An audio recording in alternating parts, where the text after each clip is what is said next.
ನಮಸ್ಕಾರ ಫ್ರೆಂಡ್ಸ್ ಎಲ್ಲರಿಗೂ. ಇದು ನಿನ್ನಿಲ್ಲಾಗೋದು ನಾನು ಕಂಟಿನ್ಯೂ ಮಾಡ್ತಾ ಇದ್ದೀನಿ. ಆ್ಯಕ್ಚುಲಿ ನಾನು ಇವಾಗ ಏನು ಟಾಪಿಕ್ ಹೇಳ್ತಾ ಇದ್ದೀನಿ ಅಂದರೆ, ನಾನು ಹಿಂದಿನ ಲಾಗ್ನಲ್ಲಿ ನಿಮಗೆ ಹೇಳ್ತಾ ಇದ್ದೆ, ನಂದು ಡೆಲಿವರಿ ಆಗಿದ್ದು ನಾರ್ಮಲ್ ಡೆಲಿವರಿ ಆಗಿದ್ದು.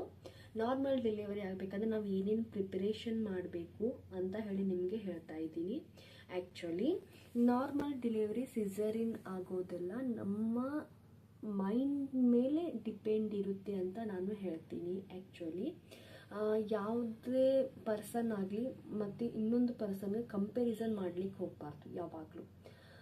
ಅವ್ರದ್ದು ನಾರ್ಮಲ್ ಡೆಲಿವರಿ ಆಗಿದೆ, ಇವ್ರದ್ದು ನಾರ್ಮಲ್, ಸಾಕಷ್ಟು ಜನರು ಮಾತಾಡ್ತಾರೆ ಫ್ರೆಂಡ್ಸ್. ಮೊದಲಿಗೆ ನಾವು ಫಸ್ಟಿಗೆ ಮೈಂಡನ್ನು ನಾವು ನಮ್ಮ ಕಂಟ್ರೋಲ್ನಲ್ಲಿ ಇಟ್ಕೋಬೇಕು ಅಂತ ನಾನು ಹೇಳ್ತೀನಿ ಫ್ರೆಂಡ್ಸ್. ಸಾಕಷ್ಟು ಜನ ಸಾಕಷ್ಟು ರೀತಿಯಲ್ಲಿ ಮಾತಾಡ್ತಾರೆ. ಒಂದು ಪ್ರೆಗ್ನೆನ್ಸಿ ಆದ ಹೆಣ್ಮಕ್ಳಿಗೆ ತಮ್ಮದೇ ರೀತಿಯಿಂದ ಎಕ್ಸ್ಪೀರಿಯನ್ಸನ್ನು ಹೇಳಲಿಕ್ಕೆ ಬರ್ತಾರೆ. ಎಕ್ಸ್ಪೀರಿಯನ್ಸ್ ಹೇಳೋದನ್ನು ತಪ್ಪಂತ ನಾನು ಹೇಳ್ತಾ ಇಲ್ಲ, ಬಟ್ ಪ್ರತಿಯೊಬ್ಬರಿಗೂ ತಮ್ಮದು ಹೆಲ್ತ್ ಕಂಡೀಷನ್ ಬೇರೆ ಇರುತ್ತೆ, ಸಿಚುವೇಶನ್ಸ್ ಬೇರೆ ಇರುತ್ತೆ, ಆಗುವಂಥ ಈ ಕ್ಲೈಮೆಟಿಕ್ ಬೇರೆ ಇರುತ್ತೆ, ನಾವು ತಗೊಳ್ಳುವಂಥ ಆಹಾರ ಪದ್ಧತಿಯಲ್ಲಿ ಬೇರೆ ಇರುತ್ತೆ. ಅದಕ್ಕಾಗಿ ನಾವು ಯಾವುದೇ ರೀತಿಯಿಂದ ಕಂಪ್ಯಾರಿಸನ್ ಅಂತೂ ಮಾಡಲಿಕ್ಕೆ ಹೋಗಬಾರ್ದು. ಅದನ್ನು ನಾನು ಫಸ್ಟ್ ಪಾಯಿಂಟ್ ಆಗಿ ನಾನು ಹೇಳ್ತೀನಿ. ನಂದು ನಾರ್ಮಲ್ ಡೆಲಿವರಿ ಆಗಬೇಕಂತಂದರೆ ಅದು ನಾನು 50-50 ಅಂತ ಹೇಳ್ತೀನಿ. ಯಾಕಂದರೆ ಅದು ನನ್ನದು ಒಂದು ಏನು ಮಾಡಿದ್ದೀನಿಲ್ಲ ಅಂದರೆ ನಂದು 50 ಮತ್ತು ದೇವ್ರದ್ದು ಅಂದರೆ ರಾಘವೇಂದ್ರ, ನಾನು ನಂಬುದು ದೇವ್ರಂದರೆ ರಾಘವೇಂದ್ರ ಸ್ವಾಮಿ. ಆ ರಾಘವೇಂದ್ರ ಸ್ವಾಮಿದು 50% ಅಂತ ಹೇಳ್ತೀನಿ. ಒಬ್ಬರೊಬ್ರದ್ದು ಹೇಗಿರುತ್ತೆ ಅಂತಂದರೆ ಅವ್ರದ್ದು ಶರೀರದ ಗುಣಗಳ ಅನುಸಾರವಾಗಿ ನಮ್ಮದು ನಾರ್ಮಲ್ನ ಸಿಸರಿನ್ ಅಂತ ಹೆಸರು ಡಿಸೈಡ್ ಆಗುತ್ತೆ. ಆ್ಯಕ್ಚುಲಿ ಒಂದೊಂದು ರೂಟೀನ್ ಇರುತ್ತೆ. ನನ್ನ ರೂಟೀನ್ ನಾನು ಹೇಳ್ತಾ ಇದ್ದೀನಿ. ಆ್ಯಕ್ಚುಲಿ ಎಲ್ಲರದ್ದು ಹೀಗೆ ಇರುತ್ತೆ ಅಂತ ಹೇಳಲ್ಲ. ನಂದು ಫಸ್ಟಿಗೆ ಸ್ಟಾರ್ಟ್ ಆಗಿದ್ದು ಅಂತಂದ್ರೆ, ನಾನು ಪ್ರೆಗ್ನೆನ್ಸಿ ಆದಮೇಲೆ ನಂದು ಹೇರ್ ಫಾಲ್ ಎಲ್ಲ ಸ್ಟಾರ್ಟ್ ಆಗಿತ್ತು ಫ್ರೆಂಡ್ಸ್. ಫಸ್ಟಿಗೆ ಹೇರ್ ಫಾಲ್ ನನಗೆ ಯಾವುದೇ ರೀತಿಯಿಂದ ವಾಮಿಟ್ ಆಗಲಿ ಯಾವುದೇ ಸೆನ್ಸೇಷನ್ಸ್ ಆಗಲಿಲ್ಲ, ಬರೀ ನಂದು ಹೇರ್ ಫಾಲ್ ಆಗಲಿ ಸ್ಟಾರ್ಟ್ ಆಯಿತು.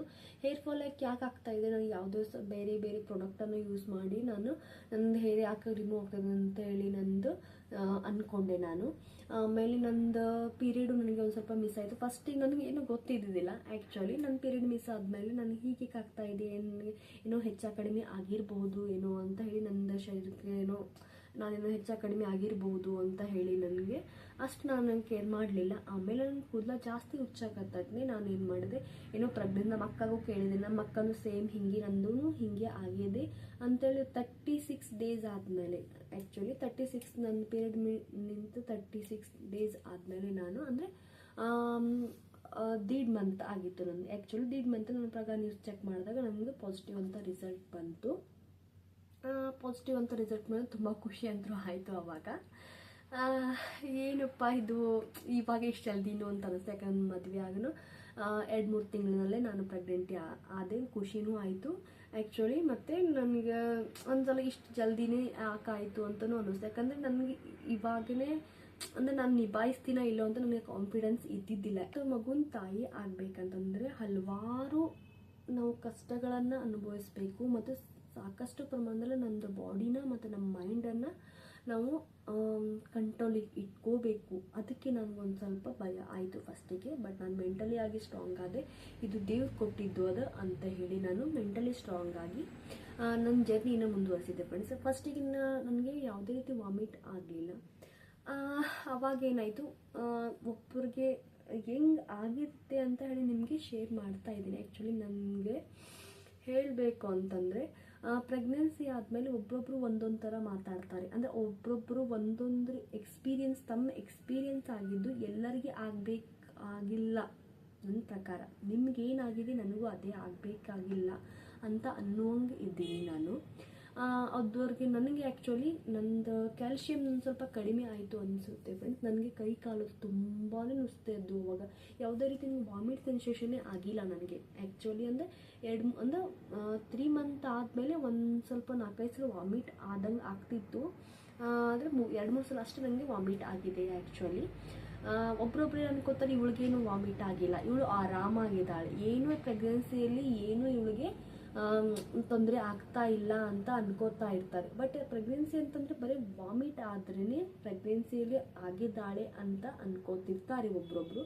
ಹಾಗಿರಲ್ಲ ಫ್ರೆಂಡ್ಸ್, ಒಬ್ರೊಬ್ರದ್ದು ಬೇರೆ ಬೇರೆ ಅವ್ರದ್ದು ಶರೀರ ಗುಣದಿಂದ ಅವ್ರೊಬ್ರಿಗೆ ಬೇರೆ ಬೇರೆ ಸಿಂಟಮ್ಸ್ ಕಾಣಿಸ್ತಾ ಇರುತ್ತೆ. ಒಬ್ರೊಬ್ರಿಗೆ ಹೇರ್ ಫಾಲ್ ಆಗುತ್ತೆ, ಒಬ್ರೊಬ್ರಿಗೆ ವಾಮಿಟ್ ಜಾಸ್ತಿ ಆಗುತ್ತೆ, ಹೀಗೆ ಬೇರೆ ಬೇರೆ ರೀತಿಯಿಂದ ಆಗುತ್ತೆ. ನನಗೆ ವಾಮಿಟ್ ಸೆನ್ಸೇಷನ್ ಅಷ್ಟು ಆಗಿಲ್ಲ. ಆದರೆ ಕೆಲವೊಬ್ರು ಅಂದರೆ ಹೇಗಿರುತ್ತದೆ ಅಂದರೆ ನಮಗೆ ಎಕ್ಸ್ಪೀರಿಯನ್ಸನ್ನ ಹೇಳ್ತಾ ಇರ್ತೀನಿ. ಬಟ್ ಅವ್ರಿಗೇನು ಅನಿಸುತ್ತೆ ಬರೀ ಕಾಲು ನುಸ್ತಿದ್ರೆ ಅಷ್ಟೇ ಏನಾಗುತ್ತೆ ಅಂತ ಅನಿಸ್ಕೋತಾ ಇರುತ್ತೆ. ಬಟ್ ಕಾಲು ನನಗೆ ಸಿಕ್ಕಾಪಟ್ಟೆ ಅಂತ ನುಸ್ತಾ ಇರ್ತಿತ್ತು ಫ್ರೆಂಡ್ಸ್. ಕ್ಯಾಲ್ಶಿಯಂ ಕಡಿಮೆ ಆಗ್ತಿತ್ತು ಏನೋ ಗೊತ್ತಿಲ್ಲ, ಅಂದರೆ ಈ ಥರ ಇರ್ತಿತ್ತು. ಆಮೇಲೆ ನಾನು ಬೆಳಿಗ್ಗೆ ಎದ್ದು ಒಂದು ಸ್ವಲ್ಪ ಯೋಗ ಅಂತೂ ಮಾಡ್ತಾ ಇದ್ದೆ.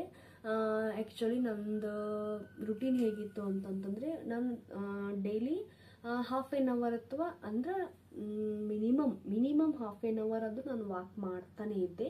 ಬೆಳಿಗ್ಗೆ ತಪ್ಪಿತಂದ್ರೆ ಸಾಯಂಕಾಲ ಆದರೂ ನಾನು ವಾಕ್ ಮಾಡ್ತಾ ಇದ್ದೆ.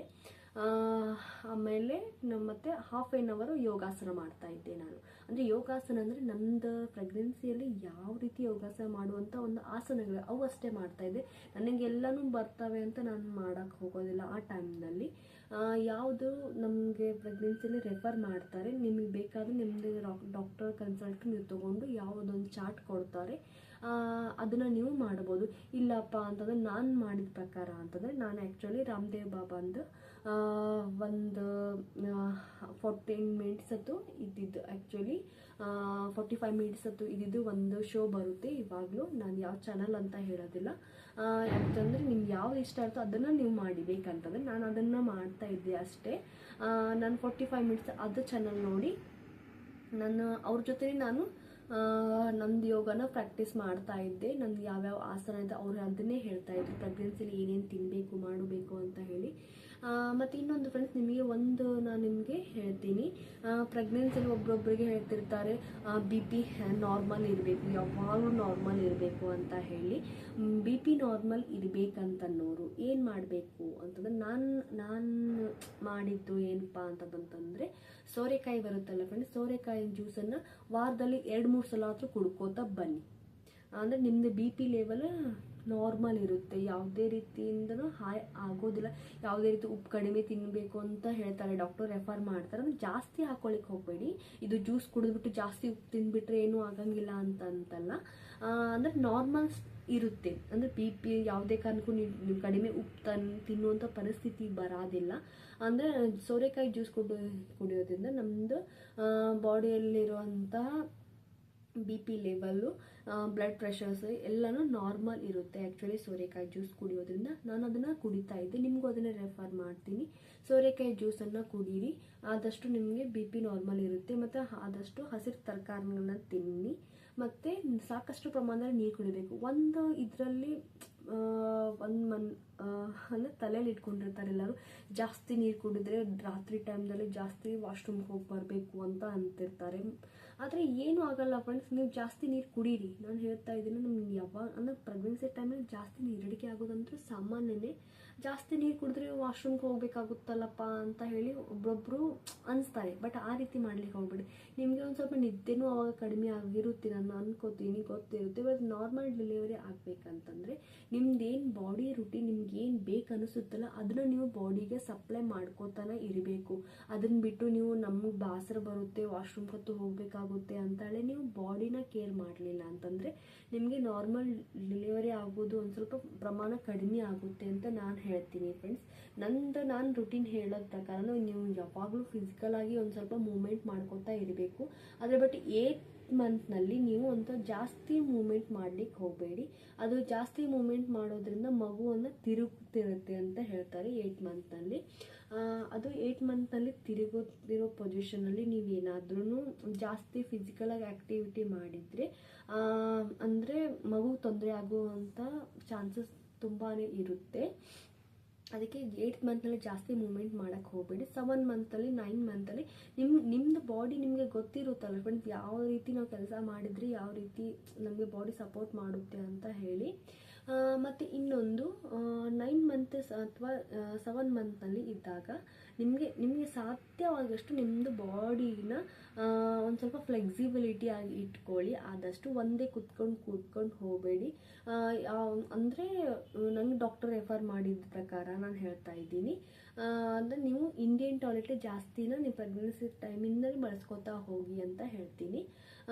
ಆಮೇಲೆ ನಿಮಗೆ ಕೂತ್ಕೊಂಡು ಅಂದರೆ ಪರ್ಶಿನ ಒರೆಸಿ ಅಂತ ಹೇಳ್ತೀನಿ ಫ್ರೆಂಡ್ಸ್. ಅದು ಯಾವಾಗಲೂ ಹಿಂದಿನ ಕಾಲದಲ್ಲಿ ಪದ್ಧತಿ ಬಂದಿದೆ. ಆದರೆ ನಾವು ಇವಾಗೆಲ್ಲ ಮಾಫ್ನಲ್ಲೆಲ್ಲ ಒರೆಸ್ಬಿಡ್ತೀವಿ. ಡೈಲಿ ನೀವು ಯಾವಾಗಲೂ ಮಾಫ್ನಲ್ಲಿ ಒರೆಸಿ ಅದೇನು ಆಗೋದಿಲ್ಲ. ಬಟ್ ನಿಮಗೆ ಎಕ್ಸಸೈಸು ಆದಂಗಾಯಿತು, ಮನೆ ಕ್ಲೀನ್ ಆದಂಗೂ ಆಗಬೇಕಂತಂದರೆ ನಾನು ಮಾಡಿದಂದರೆ 7 ಮಂತು ಮತ್ತು 9 ಮಂತ್ನಲ್ಲಿ ನನಗೆ ಎಷ್ಟು ಸಾಧ್ಯ ಆಗುತ್ತೋ, ನಿಮಗೆ ಅದು ಮನೆ ಕ್ಲೀನ್ ಮಾಡ್ತಾ ಇದ್ದೀನಿ ಅಂತ ಅಂದ್ಕೊಬೇಡಿ, ನಿಮಗೆ ಎಕ್ಸಸೈಸ್ ಮಾಡ್ತಾ ಇದ್ದೀನಿ ಅಂತ ಅಂದ್ಕೊಂಡು ಪರ್ಶಿನ ಒಂದು ಬಟ್ಟೆ ತೊಗೊಂಡು ಒರೆಸಿ. ಅಂದರೆ ಮಾಫ್ ಗೀಫತ್ತು ಏನು ಯೂಸ್ ಮಾಡೋಕ್ಕೆ ಹೋಗ್ಬೇಡಿ. ಅಟ್ಲೀಸ್ಟ್ ಅದನ್ನೊಂದು 10-15 ನಿಮಿಷ ನಿಮ್ಮದು ರೂಮ್ ಅಥವಾ ನಿಮ್ಗೇನಾದರೂ ಒಂದು ಯಾವುದಾದ್ರೂ ಆಯ್ಕೆ ಮಾಡಿಕೊಂಡು, ಯಾವುದು ಸಾಮಾನತ್ತು ಏನು ಇಡ್ಲಾರ್ದನ್ನುವಂಥ ರೂಮನ್ನು ಆಯ್ಕೆ ಮಾಡಿಕೊಂಡು ಸುಮ್ಮನೆ ಒರೆಸ್ಕೋತಾ ಹೋಗಿ. ಇದನ್ನು ನಿಮಗೆ ಎಕ್ಸಸೈಸು ಆಗುತ್ತೆ, ಆ್ಯಸ್ ನೀವು ಕ್ಲೀನ್ ಮಾಡ್ದಂಗೂ ಅನಿಸುತ್ತೆ, ನಿಮಗೆ ಖುಷಿನೂ ಸಿಗುತ್ತೆ. ನಿಮಗೆ ಅಂದರೆ ನಾರ್ಮಲ್ ಡೆಲಿವರಿಗೆ ಎಕ್ಸಸೈಸ್ ಮಾಡೋಕೆ ನಮಗೆ ಟೈಮ್ ಇಲ್ಲ ಅಂತ ಅನ್ನೋರು ಇದನ್ನು ಮಾಡಿದರೆ ನಿಮಗೆ ಮನೆ ಕ್ಲೀನ್ ಮಾಡಿದ್ರೆ ಸಂತೋಷನೂ ಆಗುತ್ತೆ, ನಿಮಗೆ ಆ್ಯಸ್ ಯೂಶ್ವಲಿ ಸೈಮಲ್ಟೇನಿಯಸ್ ಎಕ್ಸಸೈಸ್ ಆದಂಗೆ ಆಗಿರುತ್ತೆ. ನಾನು ಹೇಳೋದ ಪ್ರಕಾರ ಅಂತಂದರೆ ನಿಮಗೆ ಬಾಡಿ ನಮಗೆ ಫ್ಲೆಕ್ಸಿಬಲ್ ಆಗಬೇಕು ಅಂತಂದರೆ ಇದನ್ನು ಮಾಡಿ. ವಾಕ್ ಅಂತೂ ಖಂಡಿತ ಮಾಡಬೇಕು.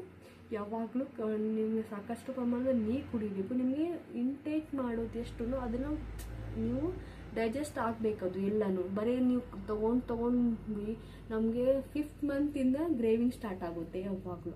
ಅಂದರೆ ಆಲ್ಮೋಸ್ಟ್ ಎಲ್ಲ ಗರ್ಭಿಣಿಯರಿಗೆ ಅವಾಗ.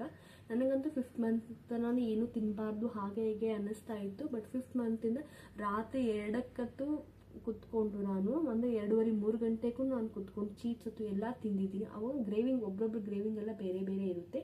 ಬಟ್ ನನ್ನ ಗ್ರೇವಿಂಗ್ ನಾನು ಹೇಳ್ತಾ ಇದ್ದೀನಿ. ನನ್ನ ಗ್ರೇವಿಂಗ್ 2:30 ನಾನು ಎದ್ದು ತಿಂದಿದ್ದೀನಿ ಅವಾಗ. ಅದಕ್ಕೆ ನಾವು ಏನು ತಿಂದಿರ್ತೇವೋ ಒಂದು ಸ್ವಲ್ಪ ನಾವು ಲೆಕ್ಕಾಚಾರ ಹಾಕೋಬೇಕು ಫ್ರೆಂಡ್ಸ್. ನನಗೆ ಏನಾದರೂ ತಿನ್ನಂಗೆ ಅನಿಸುತ್ತೆ ಅಂದರೆ ತಿನ್ನಬೇಡಿ.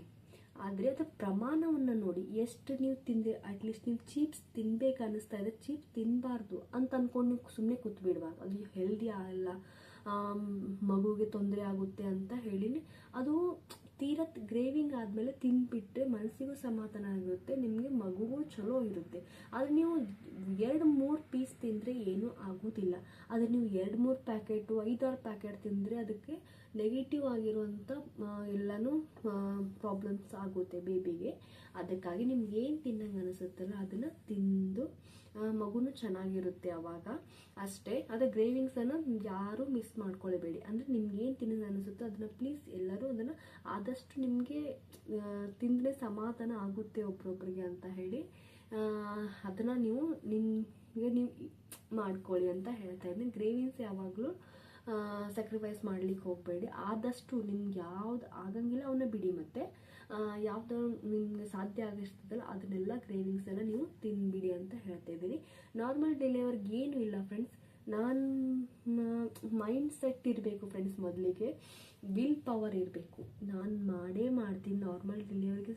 ನಂದು ಮೈಂಡ್ ನಾನು ಅದಕ್ಕೆ ಪ್ರಿಪೇರ್ ಆಗಿದ್ದೀನಿ ಅಂದ್ಕೊಂಡ್ರೆ ಆಯಿತು, ಅಲ್ಲೇ ನಿಮ್ಮ ನಾರ್ಮಲಿ ಡೆಲಿವರಿ ಆಯ್ತಂತ ಅಂದ್ಕೊಂಡ್ಬಿಡಿ. ನಿಮ್ಮದು ಮೈಂಡ್ ಸೆಟ್ ಏನಿರುತ್ತೆ ಅದೇ ನಿಮ್ಮದು ಆಗುತ್ತೆ. ನೀವು ಅಂಜಿಕೆ ಬಂದು ಏನಾದರೂ ಆಗುತ್ತೋ ಇಲ್ಲೋ ಅಂತ ಅಂದ್ಕೋಬೇಡಿ. ನೀವು ಪ್ರಿಪೇರ್ ಆಗಿ ನಾರ್ಮಲ್ ಡೆಲಿವರಿ ಅಂತೂ ಆಗುತ್ತೆ. ನೀವು ಮೈಂಡ್ ಸೆಟ್ ನೀವು ಮೊದಲೇ ಮಾಡ್ಕೊಂಡ್ಬಿಟ್ರೆ ಯಾವುದೇ ರೀತಿಯಿಂದ ನೀವು ಬದಲಾಯಿಸೋಕ್ಕಾಗೋದಿಲ್ಲ. ಒಬ್ರೊಬ್ರು ನಾರ್ಮಲ್ ಡೆಲಿವರಿ ಆಗುತ್ತೆ ಅಂತ ಹೇಳಿರ್ತಾರೆ ಡಾಕ್ಟರ್ಸು, ಬಟ್ ಅವ್ರ ಮೈಂಡ್ನಲ್ಲಿ ಏನಾಗುತ್ತೋ ಭಾಳ ಅಂಜಿಕೆ ಬಂದು ಬೇಡ ಸಿಸರಿನ್ ಅಂತ ಮಾಡಿಸ್ಕೊಂಡ್ಬಿಡ್ತಾರೆ. ಆದರೆ ಒಂದು ಸ್ವಲ್ಪ ತಡ್ಕೋಬೇಕು ಫ್ರೆಂಡ್ಸ್. ನನಗೆ ಅದ್ರ ರೀತಿ ಎಲ್ಲರಿಗೂ ಆಗ್ತದೆ ಅಂತ ಹೇಳಿಲ್ಲ, ಬಟ್ ನನಗೆ ಪೇಯ್ನ್ ಜಾಸ್ತಿ ಹೊತ್ತು ನನಗೆ ಪೇಯ್ನ್ ಆಗಿಲ್ಲ. ಮೀನ್ಸ್ ಅಂದರೆ 11 o'clock ನನಗೆ ಆ್ಯಕ್ಚುಲಿ ಸ್ಟಾರ್ಟ್ ಆಯಿತು, 1:30 ತನಕ ನನ್ನ ಪೇಯ್ನ್ ಆಗಿದ್ದಾದೆ. ಆದರೆ ಎಲ್ಲರಿಗೂ ಈ ರೀತಿಯಾಗಲಿ ಒಬ್ಬರು 2 days 4 days ತನೂ ಆಗುತ್ತೆ ಪೇಯ್ನು. ತಡ್ಕೊಳ್ದು ಒಬ್ರೊಬ್ರದ್ದು ರೀತಿ ಬೇರೆ ಬೇರೆ ಇರುತ್ತೆ. ನಾನು ರೆಫರ್ ಮಾಡೋ ಪ್ರಕಾರ ನಮ್ಮದು ನಾರ್ಮಲ್ ಡೆಲಿವರಿ ಆಗಬೇಕಂತಂದರೆ ನಮ್ಮದು ಮೈಂಡ್ ಸೆಟ್ಟೇ ಮತ್ತು ಎಲ್ಲನೂ ಕಾಮಾಗಿರಿ ಕೂಲಾಗಿರಿ ಅಷ್ಟೇ.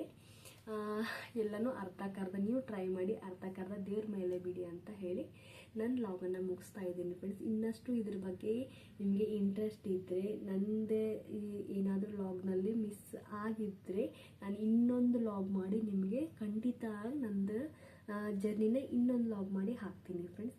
ಅದನ್ನು ನೋಡಿ ಅಂತ ಹೇಳ್ತೀನಿ ಫ್ರೆಂಡ್ಸ್. ನಂದು ಲಾಗ್ನ ನಿಮಗೆ ಇಷ್ಟ ಆದರೆ ಲೈಕ್ ಮಾಡಿ, ಶೇರ್ ಮಾಡಿ. ಆದಷ್ಟು ಬೇಗ ನನಗೆ ಇನ್ಫಾರ್ಮೇಷನ್ ನಂದು ಇನ್ನೂ ಏನೇನು ಇವೆಲ್ಲ ನಿಮಗೆ ಕೊಡಲಿಕ್ಕೆ ಟ್ರೈ ಮಾಡ್ತೀನಿ ಫ್ರೆಂಡ್ಸ್. Bye friends.